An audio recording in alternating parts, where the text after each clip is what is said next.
Okay, well, I heard we're going to run some blow door tests later this afternoon on this house, all right?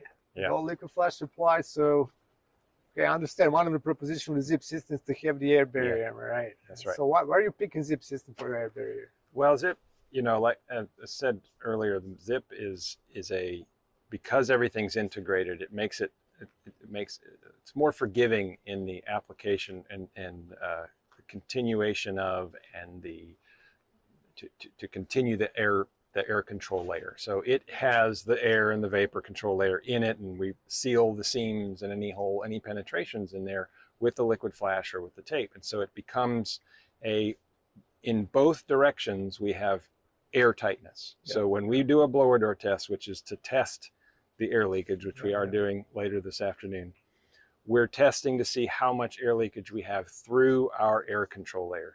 Most tests are done when we suck on the house. So we're pulling air out, we're pulling air out of the house to see how much air is coming in through that envelope. Mm-hmm.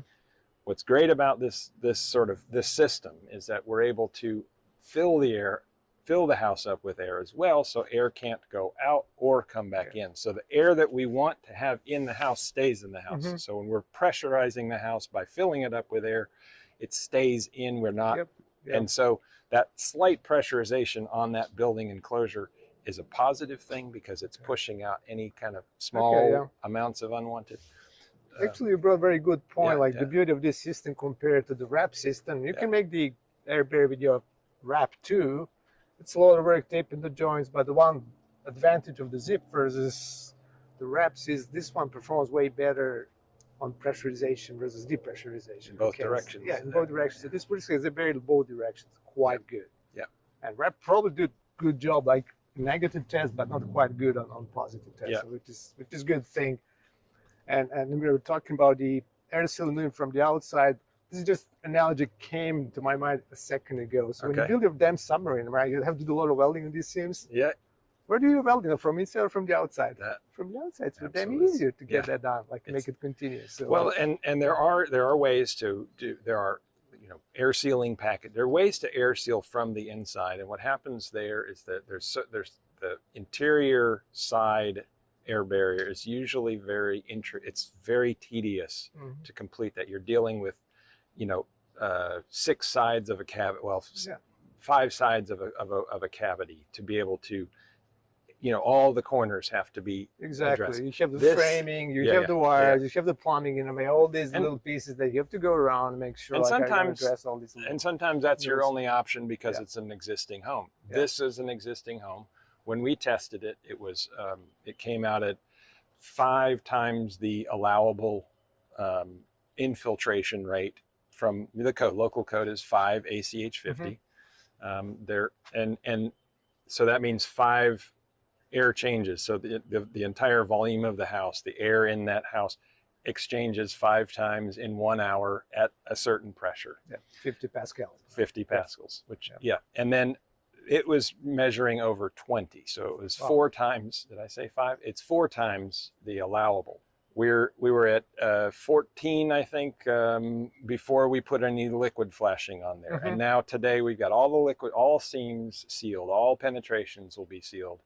And we're going to test it. We're obviously shooting for below 1 ACH 50. Final performance needs to be somewhere around 0.3 or 0.4 ACH 50 to meet the passive house standard. We're going to go beyond that. We've gotten as low as 0.05 ACH 50 with a liquid applied product around the entire project. It's very possible. It takes a little bit of effort. And I'll say this, that it goes a very long way. I said, if you're going to do anything with a home, if you're going to do any kind of performance improvement, whether it's new or existing, the two things that you can do and not do anything else, well, 3 things that you can do and not do anything else is make it super tight. Put the effort into that. It's less than 1% of your construction budget if you go to the extreme. Ventilate it because you're making it so tight. But then the third thing is user behavior, occupant behavior. Make sure you're being, smart about how you're using your appliances and your electrical devices. Those are 3 things that are going to make your house super high performance without having to worry about extra insulation and triple pane windows and things like those things are secondary to those three things. What happened in our modeling, what we did is modeled it at 20 ACH 50, and then we kind of worked our way down the scale. And at 1 ACH 50, from 20 ACH 50, we went from a 10 to 12 ton system, which means it's very large. Yeah. Most houses are 3 to 5 tons. Maybe you might have 2 3 to 5 ton systems. This one is going to be somewhere in the 10 to 12 ton range. Somewhere around $5,000 to $6,000 per ton is where some, where systems come in at installed. That's not how they price, but that's how they kind of come in. So you do the math at 12 tons. This house, the system is 2.5 tons. Love it. So we've already reduced that down by having a 0.3 ACH 50 or 0.4, whatever, or less. We've already taken tens of thousands of dollars. So the money you've put into that air barrier, which is less than 1% of the budget, is still less money than you're saving on the mechanical. So you're going into the negative there on savings. Very great example. Yeah. So the bad thing is if you have a very leaky home to start with, but the great thing is if you have that bad leaky home, like paying attention to air leakage. It's one of the most cost-effective measures to bring downsize your AC, whatever, like having less energy bill usage over the time for relatively minor investment overall. And you've been to our you've been to our little tiny house in Florida where the termites, roaches, the varmints are aplenty, and that's another thing that a lot of homeowners really care about is let's keep the critters out. They don't want their mosquitoes and termites and those pests in. So this air barrier, having a super tight air barrier, also helps keeps these little things out. Keep your door shut. I feel sorry for the ones who stayed in. There's no way out. It's one way. It's a one-way path. Well, Danko, thanks for coming out to another one of our cool projects. Anytime, my friend. Yeah, man. I enjoy it.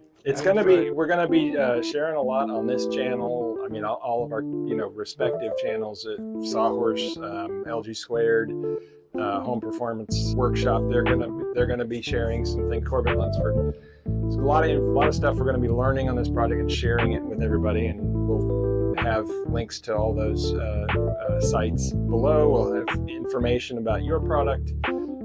There is a great interactive virtual walkthrough of this project that we're going to be adding to with these videos. I mean, it's a great process to follow. So anybody that's watching now can just, be sure to follow along.